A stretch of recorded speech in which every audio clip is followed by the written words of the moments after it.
I was home alone and taking it easy after a long, exhausting day. I was watching TV on the couch when my phone suddenly buzzed. I was surprised by it. I glanced at my phone and saw a strange message from an unknown person.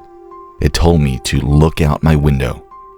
I was extremely alarmed by this message. My heart was thumping as I looked around the room, as my level of unease grew.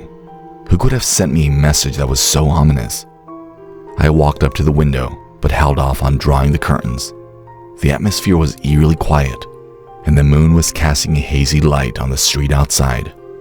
As I strained to see any movement, I came across a man hiding in the shadows. He was gazing at my home while sporting unruly hair and an odd grin. His intense gaze sent chills down my spine. I realized that he had a very obscene obsession with me. I was so terrified I locked all the windows and doors as fast as I could, hoping that would keep him out. Since several days prior, this stalker had been sending me ominous messages. He said he loved me, but it wasn't the kind of love that you would expect. It was sick and twisted. I had the impression that I was trapped by his irrational emotions. He kept on stalking individuals after that. When I would hear nighttime scratching noises at my front door, I used to get very scared. I could hear his whispers even when I was at home and felt secure. Being alone seemed impossible because of the sense of being trapped. I called the police, but they weren't able to find him right away. They advised me to be careful, keep a record of everything, and contact them if things got worse. However, the stalker was cunning and knew where to go to avoid being seen. I checked locks frequently, worried about my safety, and kept a vigilant eye out. I felt as though I was fighting a hostile force that was always watching me all the time. The worst night was when a storm knocked out the electricity. The stalker took advantage of the darkness and attacked me when I was most vulnerable. He was approaching and laughing, using my phone's light. I requested assistance. After a while, the police arrived, and I felt secure once more, longer than it actually was. When the stalker was caught, he was visibly scared and angry. After that, I didn't feel safe in my house. I relocated in an effort to forget the stalker, but I can't allow the past to come back to haunt me. I recall that terrifying experience even now in my new home as I tremblingly peer out the window.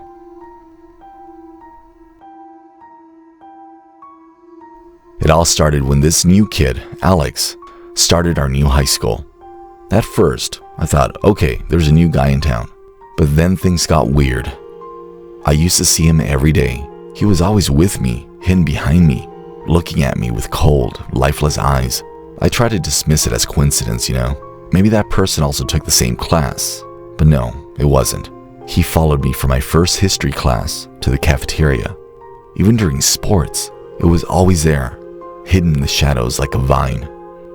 I couldn't take it anymore and told my best friend Sarah. At first, he didn't believe my paranoia, but later he began to notice. He saw me lounging when he dropped me off at home after school. One day, when I was leaving school, he approached me. His footsteps sounded scary and my heart started pounding. I picked up the pace and he followed, watching me. Then I realized it wasn't a coincidence. This person followed me.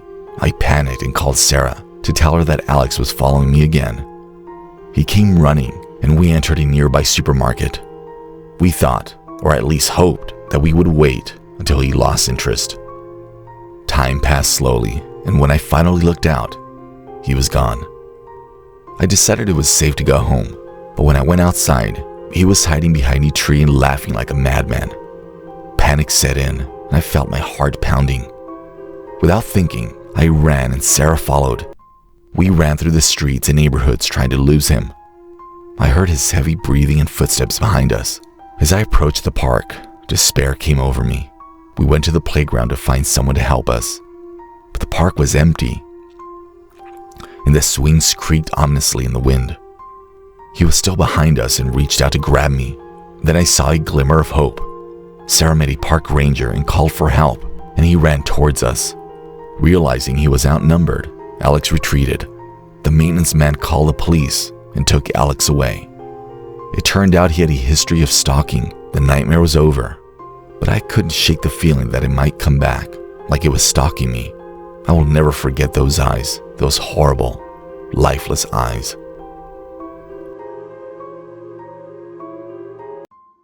I never imagined I'd be telling this story, but the nightmares I've had are too horrifying for me to keep to myself.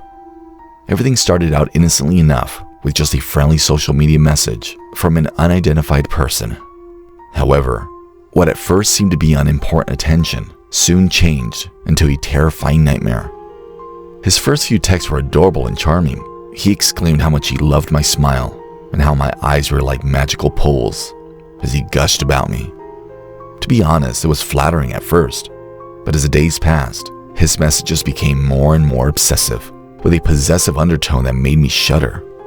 I blocked him because I wanted this to be over, and my instincts told me to. Though it wasn't, he continued to make new profiles and contact me through them.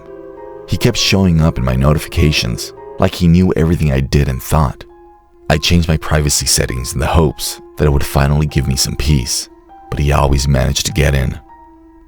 The moment I first saw him, I realized he had crossed over into my real life. He was there, staring at me when I turned around from getting lost in the cereal section of the supermarket. I wasn't moving, but my chest was thudding. As soon as our eyes met, he smiled in that unsettling manner that sent a tingle down my spine.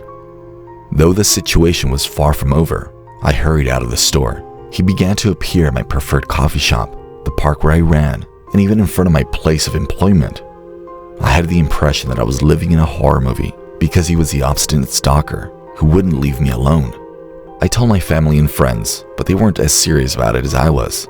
They said I was being overly cautious and that maybe I was assessing the situation incorrectly. Although I knew the truth, my fear was taking over my thoughts more and more. It wasn't just messages anymore. It was also the way he would follow me, always watching from the shadows.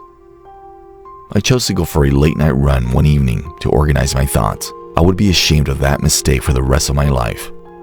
I was jogging down a dimly lit path in the park when he emerged from the bushes like a vengeful spirit. He was so close that I could hear his labored breathing and feel his icy hand brush against my back. When I felt him touch me, I knew I had to take action. My heart pounded in my chest as I ran as quickly as my legs would allow me to get away from him. I didn't turn around to look behind me. I needed help now and fast. As I was gasping for air and describing my aggressor, I dialed 911. Despite the operator's assurance that the police were on their way, I continued running until I saw the squad car's comforting flashing lights. The man was apprehended by police after a hasty search and their quick arrival. They showed me a picture of him and told me his real name. For several weeks, I'd been having visions of the same face over and over. It was finally possible to identify the nightmare.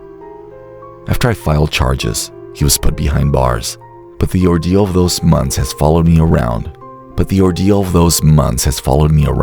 Like an obstinate ghost.